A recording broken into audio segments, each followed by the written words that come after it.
नमस्कार प्रिय दर्शकों, मैं प्रभाकर आपके अपने YouTube चैनल पर एक बार फिर से स्वागत करता हूँ। एक बार एक बहुत तेजस्वी साधु होते हैं।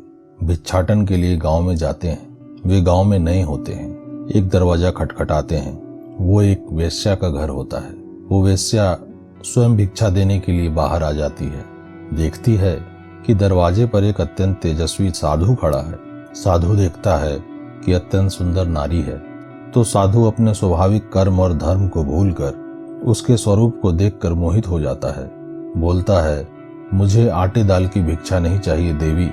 मुझे अगर भिक्षा देना चाहती हो तो अपना स्वरूप दे दो, अर्थात मैं तुम्हारे साथ भोग करना चाहता हूँ। तो वह वेश्या सोचती है, कितना तेजस्वी साधु है, कैसे पथ से भटक सकता है। समझ में नहीं आ रहा है कि ये मेरी परीक्षा ले रहे हैं या ईश्वर मेरी परीक्षा ले रहा है या मेरे माध्यम से ईश्वर इनकी परीक्षा लेना चाह रहे हैं। तो वह बोलती है, महाराज अभी मैं रजस्वला हूँ, आप 7 दिनों के बाद आइएगा।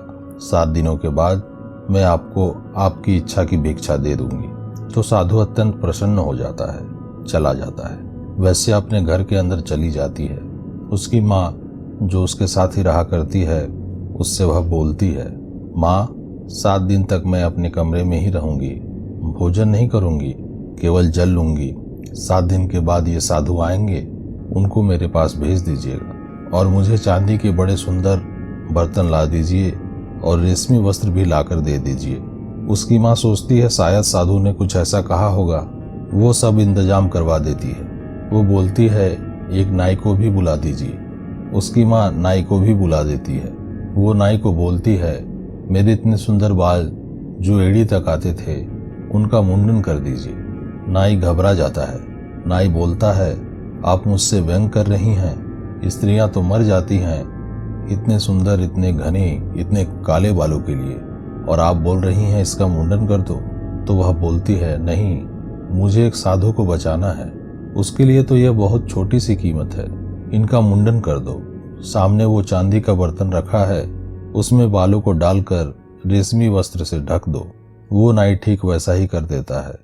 एक दूसरे बर्तन में वो जो भी मल त्याग करती है उसे वहीं रखकर रेशमी कपड़े से ढक देती है। तीसरे बर्तन में मूत्र विसर्जन करती है और उसे भी रेशमी कपड़े से ढक देती है और वो अपने मुख में उंगली करके वमन कर देती है। जो भी बाहर आता है उसे वह चौथे बर्तन में डालकर रेशमी वस्त्र से ढक देती है। अपने शरीर के समस्त मैल 7 दिन तक वो न नहाती है न धोती है, उसे भी एक बर्तन में रखकर ढक देती है। उधर वो साधु जो कामातुर हो चुका है, जो अपने स्वयं के स्वरूप को भूल चुका है, 7 दिन वो सब ध्यान, भजन, नित्य कर्म, नैमित्तिक कर्म सब भूल जाता है। बस उसी वेश्या का चिंतन कर रहा है। इसको बोलते हैं पतन। जब मनुष्य अपनी स्थिति से इतना गिर जाता है कि उसे सारे अनुचित कार्य भी उचित प्रतीत होने लगते हैं और वह चाहकर भी उचित कार्य को नहीं करना चाहता, इसी को बोलते हैं पतन। 7 दिन के बाद साधु आ जाता है। दरवाजा खटखटाता है। वेश्या की माँ बाहर आती है और कहती है, महाराज वो आप ही का इंतजार कर रही है। न जाने आपने क्या जादू कर दिया है, 7 दिन से कमरे से बाहर नहीं आई। ये सुनकर साधु के मन में लड्डू फूटने लगते हैं। वो कमरे में आ जाता है और देखता है कि वह घूंघट करके बैठी हुई है। साधु और भी खुश हो जाता है। क्या देखता है कि बहुत सुंदर चांदी के बर्तन सजे हुए हैं। साधु और प्रसन्न हो जाता है। साधु बोलता है, मैं आ गया हूँ, मेरी भिक्षा का समय हो गया है।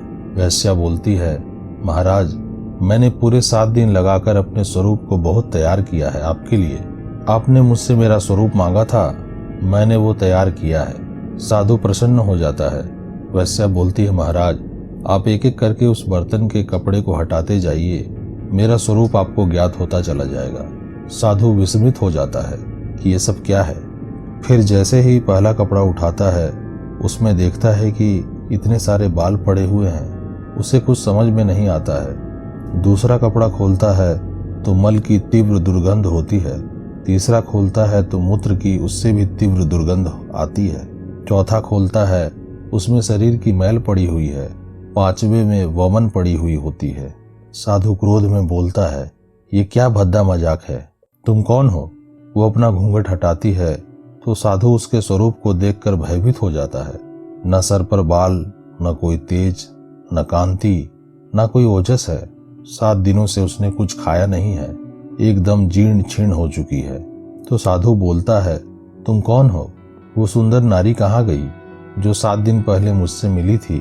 वो बोलती है, मैं ही हूँ महाराज, आपने मुझसे मेरा स्वरूप मांगा था, मैंने वो आपके लिए बनाकर रख दिया है। यही तो मेरा स्वरूप था महाराज। जब ये मेरे ऊपर थी या मेरे भीतर थी तो आपको मैं सुंदर लग रही थी, अब मैं आपको सुंदर प्रतीत नहीं हो रही। तो साधु सोच में पड़ जाता है और साधु की आंखें खुल जाती है। उसे सब समझ में आ जाता है। वो क्षमा मांगने लगता है और हाथ जोड़कर बोलता है, माँ मुझे क्षमा कर दो, मैं अपने पथ से भटक गया था। वो बोली, आपके तेज को देखकर मैंने आपको मना नहीं किया, मुझे लगा कि आपको पथभ्रष्ट होने से बचाना है। इस कहानी में 2 चीजें गौर करने लायक है। पहला कि अरे मूढ़ मन, जिस शरीर पर तू मोहित हो रहा है वो केवल मांस और मज्जा के विकार ही तो हैं। किस शरीर पर मोहित हो रहा है? वास्तव में देखा जाए तो मनुष्य का स्वरूप कैसे बनता है? करोड़ों रोम छिद्र हैं इस शरीर में, 9 द्वार हैं, प्रत्येक द्वार से विकार ही तो निकलता है।